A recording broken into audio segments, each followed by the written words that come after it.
just thinking about a song that I'm writing now, if you start with an imagination of a sound or of an atmosphere or something, and then gradually that kind of trickles down onto a physical level.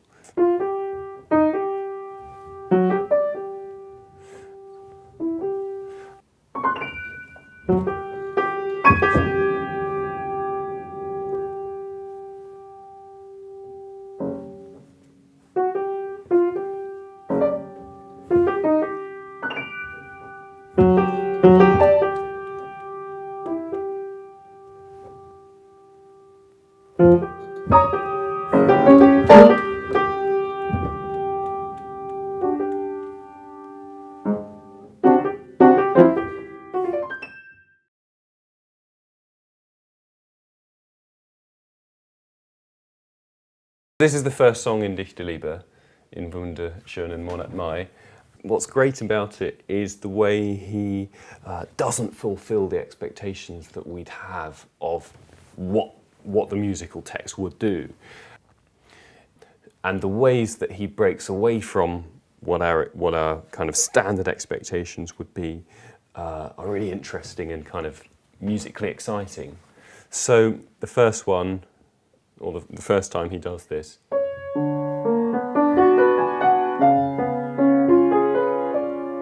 is really just at the end of the first two bars. We've had a kind of an approach chord, quite a dissonant chord, and then a cadential chord. But instead of resolving it like you might expect into the tonic chord, he simply repeats those first two bars. So really maintaining the tension that he set up.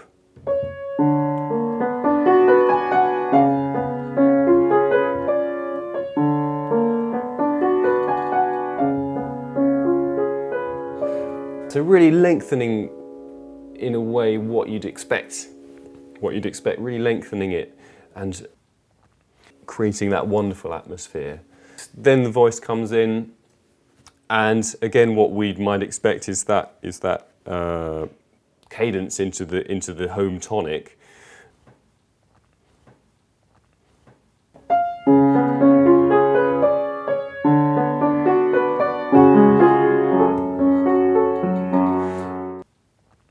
But instead of doing that,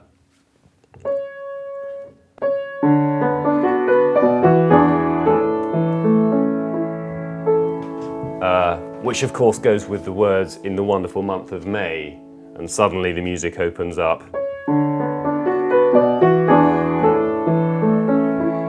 It's that beautiful, sunny A major moment.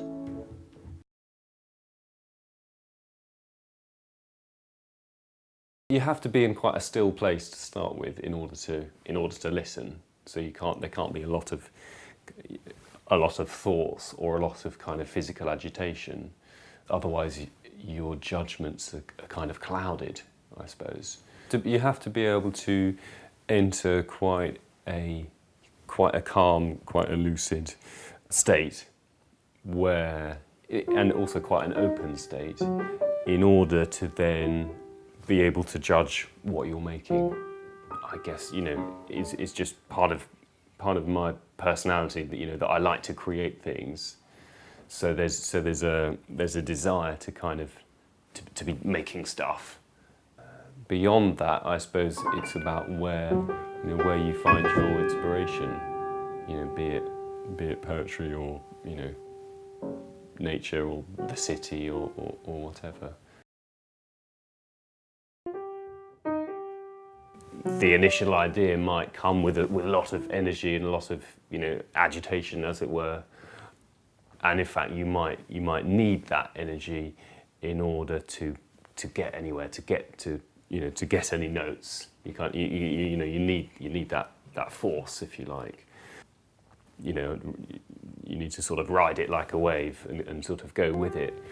Then at a later stage there has to be some more objective look.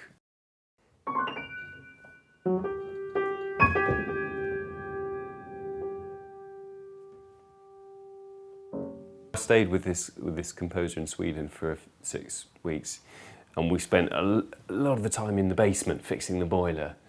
And he talked a lot about how, you know, that was an integral part of composition, just as, you know, the what we normally think of as being composing was. You know, fixing the boiler is necessary for, you know, writing music.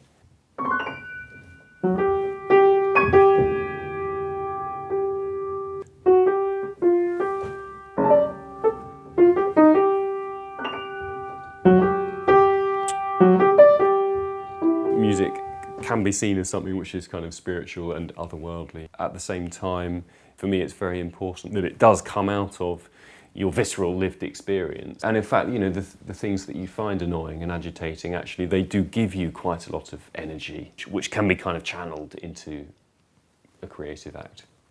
Being in that slightly uncomfortable situation gives you the energy that you need when you then go back to the desk. It gives you a kind of urgency, in a sense, which if you've just been sitting at the desk all day, or if you've only been doing nice things, you don't necessarily have that energy, that kind of urgency, that kind of vitality, I suppose. You're just creating some actually quite base energy when you're doing that kind of activity, and then if somehow you manage to, in some kind of, or sometimes in a kind of alchemical process, you manage to sort of transmute that into something which is quite fine and which can then be, you know, used in a creative way. And I mean, that's a very difficult transmutation of energy to achieve.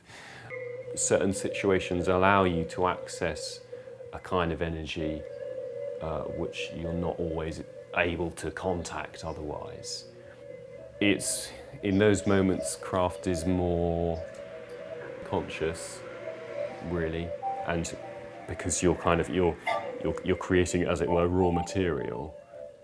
So craft is there because, you know, you've got an innate sense of craft through your education, through your likes and dislikes, you know, through all of that.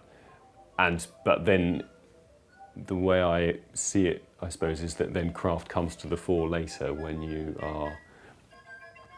you're working the pieces together, or when you're revising, when you're, you know, stretching or cutting or splicing, or, you know, whatever process you're involved in. A lot of the time, the process of composition is, you know, is impossible. It's really difficult. Everything that you're writing is kind of contingent on things that you have written, but it's also contingent on things that you haven't yet written.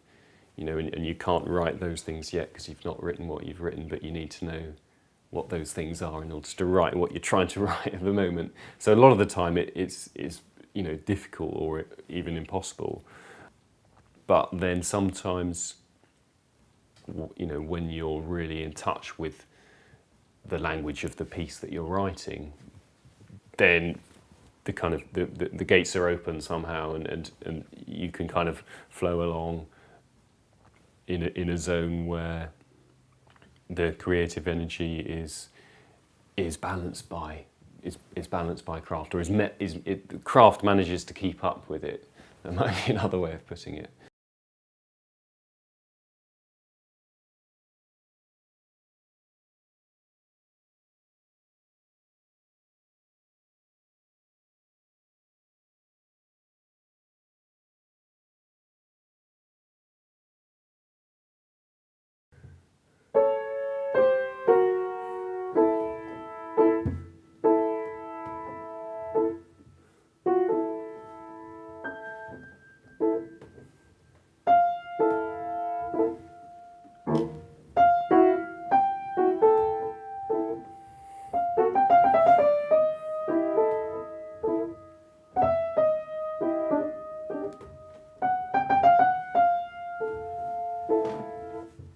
Just a very short passage from a piece that I wrote last year, which always started like this.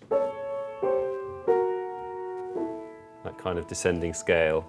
Then the oboe would come in.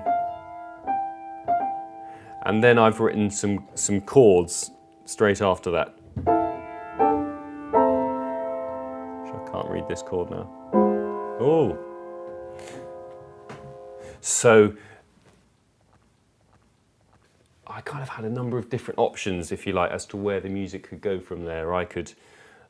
The oboe line could be continued, or the chords could come in and that could kind of take us somewhere else, completely different.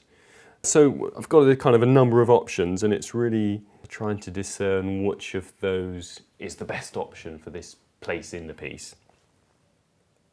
And I decided that I didn't want to have the chords yet. I was going to save them for a bit later. So that was the first decision.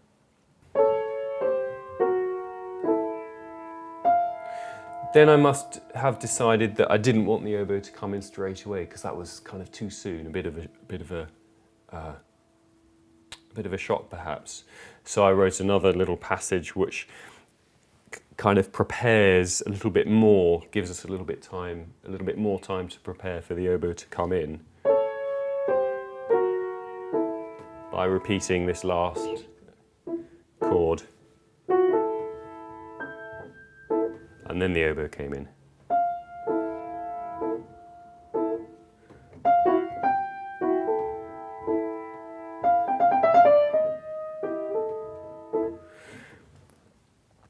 And actually that second draft was reasonably close to what I ended up with.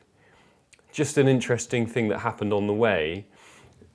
Above that draft, I, at a later stage, wrote extend, because I obviously felt that that bit kind of wasn't quite right, and it needed to be longer.